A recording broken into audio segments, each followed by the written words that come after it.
So if you've been a guitar player for any amount of time, you probably know the feeling of being stuck on your instrument, playing the same ideas, the same chords, the same licks, and not knowing how to move freely around the fretboard. In today's video, I'm going to show you a 4-step method that I think will help you break out of those ruts. These steps are not like easy gimmicky tricks or anything like that. I think they're pretty fundamental concepts when it comes to music theory and how to apply it to the fretboard. And if you break it down into these 4 steps, I think you'll learn these ideas much faster. So with all that out of the way, let's get tuned up and jump in. Step number 1, you got to learn the notes on the fretboard. If you're like me, you put this off for years because it looks daunting. And the first thing I'm going to tell you is to not use one of those fretboard charts that have a picture of every single note on every single string. It's confusing, it's daunting, and I actually think it's not a great way to learn the notes on the fretboard. Instead, what we're going to do is break it down and simplify it. So first, we're not even going to worry about the entire neck. Whether you have 21 or 22 or 24 frets on your guitar, we only need to worry about everything between the open position, or the nut, the open string, and the 12th fret, which on this guitar is right here. No matter what key you're playing in or what scale you're playing or chord you're playing, we only use 12 notes. So I'm only going to worry about the 12th fret, because after the 12th fret, everything just starts over just an octave up. Then after that, we're only going to worry about one string at a time. I like to start with the low E string, the 6th string. And then from there, I'm not even going to worry about trying to memorize all 12 notes on the 6th string at one time. Instead, I'm going to break it down in one of 2 different ways. The first way is just to break it down into 3 fret cells, because we have 12 frets here. We have 4 sets of 3 frets. Let me show you. Starting here, we have the open E string. Then we have the 1st fret, which is F. 2nd fret, which is F sharp. 3rd fret, which is G. Pretty simple, right? Then go on to your next cell, G sharp, A, B flat. Then your next cell. It's one way to do it. The other way to do it is to break it down by scale. So think about the E major scale. If you don't know what the E major scale is, that's okay. We're going to talk about that in just a second. But if you do, plot out your major scale just on the 6th string, starting from the open E and going all the way up to the octave.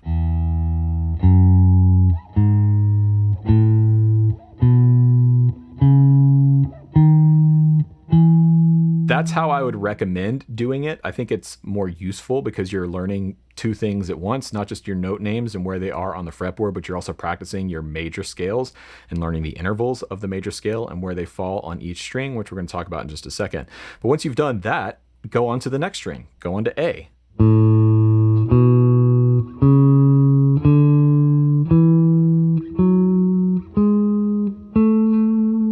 Now you might be thinking, well, what about the notes in between, right? The notes that I skipped over. Well, that's okay, because if you know where one note is, for example, G, and you know about your accidentals, your sharps and your flats, then you've already memorized the adjacent notes. For example, I know G is here, so then that means that G flat or F sharp is here, or conversely, G sharp or A flat is here. This is why I prefer this method of plotting out the major scale on each individual string, because it's sort of the most efficient way to learn, in my opinion, rather than trying to by rote memorize each fret and each note name with that fret. A little bit easier. It's easier to break down that way. Now, once you've gotten confident on the 6th string, the 5th string, and the 4th string, I like to introduce a concept called octave mapping. Now, I made a video about octave mapping like a year or so ago, but I'll quickly break down the concept here, which is basically taking each note. So for example, G, I can quickly plot this G natural out on the fretboard in every position that it occurs using octave mapping. Now, to do this, you have to know your major scale shape. And I'm going to play that major scale up the octave until I get to the next G. That is an octave. Then from there, I can play the next major scale up. And there is my next octave, G. Now we can break it down into just memorizing this shape. You start with your root note on the 6th string. There's your octave. There's your octave on the 2nd string. So from there, I can quickly plot out all the G natural notes on the fretboard just by playing my octaves.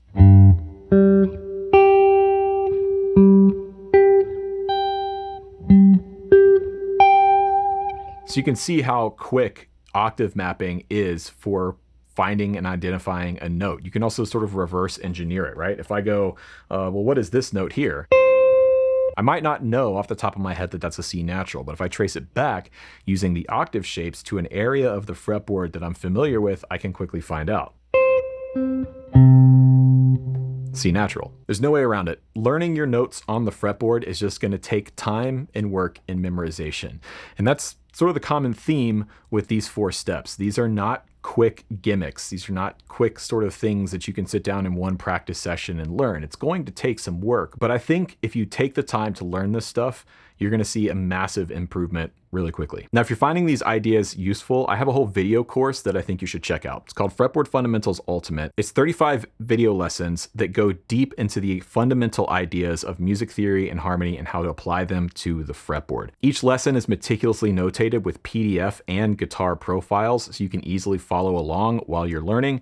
And I even wrote 8 bespoke backing tracks specifically for this course that you can download and play along with, but we actually use in the course to demonstrate and teach a lot of the ideas and concepts. I think that's a really important thing, is to take a music theory concept or idea and immediately apply it to music. For me, that was the most effective way to learn these ideas years and years ago. So that's kind of the core idea behind this course. Right now, we're running a special discount on the course. You can get lifetime access to the whole thing via the link in the description for a discount. So to find out more information about what is included in the course, as well as to get that discount, check the link in the description box down below. I greatly appreciate you checking it out. It's a great way to support the channel if you like what I'm doing here. And so thank you. With all that, let's jump back into the video. Now, step 2 is arguably the most important step of this whole process, and that is learning your intervals and your triads in every position on the neck. Now, in the first step, we talked about the major scale. If you don't know your major scale, this is the place you should start. You probably actually do know your major scale if you took any kind of music class in school growing up, but I'm gonna play G major here, just. G major scale is made up of 7 notes, the do, re, mi, fa, sol, la, ti, do, or if we assign numbers to them, 1, 2, 3, 4, 5, 6, 7. Now, an interval is basically how we call the distance between 2 notes. So, for example, the distance between G and A, we would call a major second. The distance between G and B is a major third. The distance between G and C is a perfect fourth. G and D is a perfect fifth. G and E is a major sixth. G and F sharp is a major seventh. Now, the names of the intervals aren't just important, but also being able to identify the sound or almost the color of how they sound. For example, this is a major second, G and A. This is a major third, perfect fourth, perfect fifth, major sixth, major seventh, and octave. Now, this is important because intervals are where we get chords from. These are the building blocks of music. We stack different intervals together in different ways and move them around to create different chords. Chord harmony, chord shape, same thing with melody. This is literally like the foundation of music theory and harmony, is intervals and the major scale and all of these concepts. So not only do we need to know the intervals and the concept behind them, but we need to know where they are on the fretboard. And a great way to do that is to learn your triads. Now, triads are 3-note chords. Like a triangle has 3 sides, a triad has 3 notes. So if we stick in the key of G major here, a G major triad is 3 notes from the G major scale: the root, the third, and the fifth. Really simple concept. Anytime you play those 3 notes together, G, B, and D, you get a G major triad anywhere on the neck. So I can play it here, or here,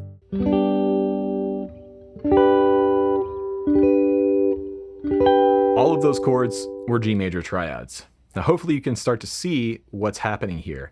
I took that one chord, just simple G major cowboy chord shape, and I immediately broke it out of that position and moved it up the neck into different areas. Now, a common way of learning this stuff is something called the caged system. I've done a few videos on the caged system. I also have a course on it. That's all linked down below. I think the caged system is a good place to start for learning your triads, but you shouldn't stop there. It's really a way of sort of getting your feet wet with the concepts of triads in different positions on the neck, but you shouldn't stop there. But the important thing to walk away from step 2 here is learning your intervals and learning your triads in the different positions on the neck. Step 3 is all about connecting shapes and moving positions.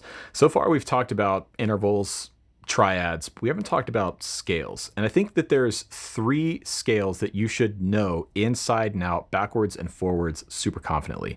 First one we've already talked about, the major scale. But the other 2 are pentatonic scales, your major pentatonic and your minor pentatonic. Now, if you're not familiar, a pentatonic scale is a 5-note scale. Like a pentagon has 5 sides, pentatonic note has 5 notes. And we're deriving this scale from the major scale. This is all pulled from the major scale. So if we stay in the key of G here,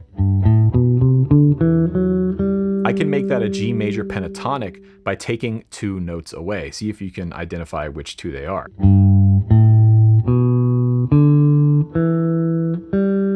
We've dropped the perfect 4th and the major 7th. We've gotten rid of those 2 notes from the major scale, and that's giving us a major pentatonic scale. Now, much like the chords, we can play these scales in different positions up and down the neck. So I start here in my 6th string root position. I can keep going from there, or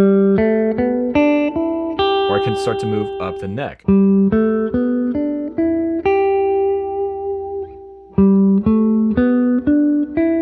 Now, the 3rd scale we should know inside and out is one you probably already do know, and that is the minor pentatonic scale. Now, like the major pentatonic, minor pentatonic is just 5 notes, but we're not just dropping the notes. Instead, we're changing the intervals around. And this gets to the concept of the differences between chord voicings, between like major and minor and dominant and all these different things. Now, with the pentatonic scale, we make that minor by changing a few of the notes around. So to make a G minor pentatonic scale, we have... Now, you probably already know that scale shape, right? But do you know the adjacent scale shapes? And can you easily move between them, right? Can I get from this scale shape to this G minor pentatonic scale shape in a musical way? This is how we start to connect the scale shapes. We want to be able to move between them. So the way you go about learning this is learning your different major and minor pentatonic scale shapes in their different positions, identifying the intervals, being able to name the intervals and know what they sound like, and practice ascending in one position and then descending in the next position.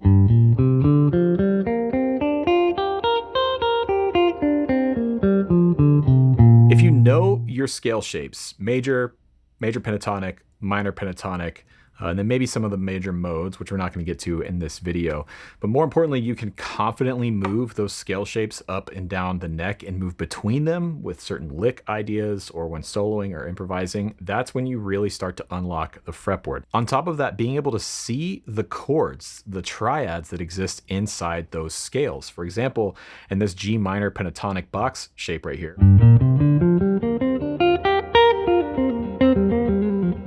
we have a G minor triad. That chord exists inside that scale.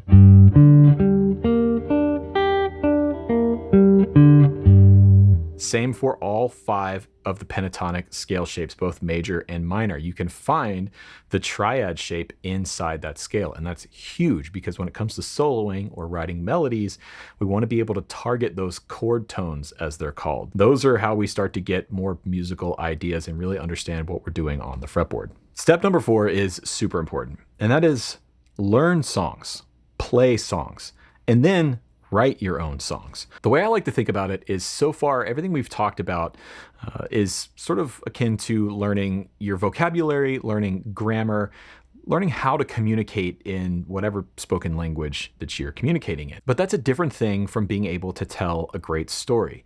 Like, yes, in order to communicate a great story, you have to understand some of the fundamentals, but learning that stuff in and of itself does not make you a great storyteller. To be a great storyteller, you have to, A, have a story to tell, but B, you have to have studied great storytellers. And the way we do that in music is by learning songs. By learning songs, I don't necessarily mean just, looking up the tab online and figuring out where we put our fingers on the fretboard. When I say learning a song, I don't just mean learning the solo or, learning the riff. I mean learn the whole song, learn the rhythm part, learn the chord progression, learn all of the different riffs. And what's going to happen is you take these other concepts that we've talked about, it's going to all start to click. At least it did for me years ago. And I started learning my favorite songs. I was able to sort of quickly identify like, oh, that's what's happening here. Oh, well, now I can identify where my chord tones are. I know where my intervals are. I know where else I can play on the neck. I can take this lick, this idea, and move it to different positions on the neck more easily. This is how we master the fretboard. Now, aside from learning songs, I also think it's incredibly important to be writing songs as well. Now, I don't think you need to do this with the intention of, being a great artist or even releasing your music at all. You don't even have to record it, but I do think it's important to create. And it doesn't have to be super complicated. In fact, if you're new to this, what I would suggest doing is taking a chord progression from a song that you already like. Take that exact chord progression and put your own melody on top of it. In fact, why not just make it a 2-chord progression? Some of my favorite songs I ever recorded were just 2 chords played over and over and over again. So as an example, I'm just gonna play an F sharp minor triad and an E major triad. And I'm gonna just sort of improvise over it and try and find like a melody.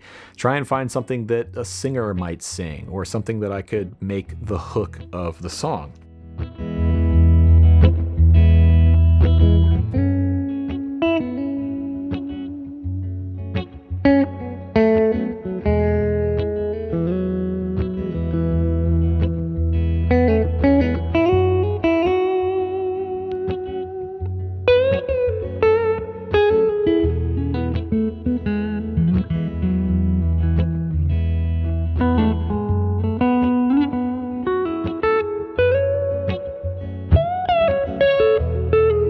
Okay, so that's my 4-step method for mastering the fretboard. Do you find this helpful? Is there something you would add to this?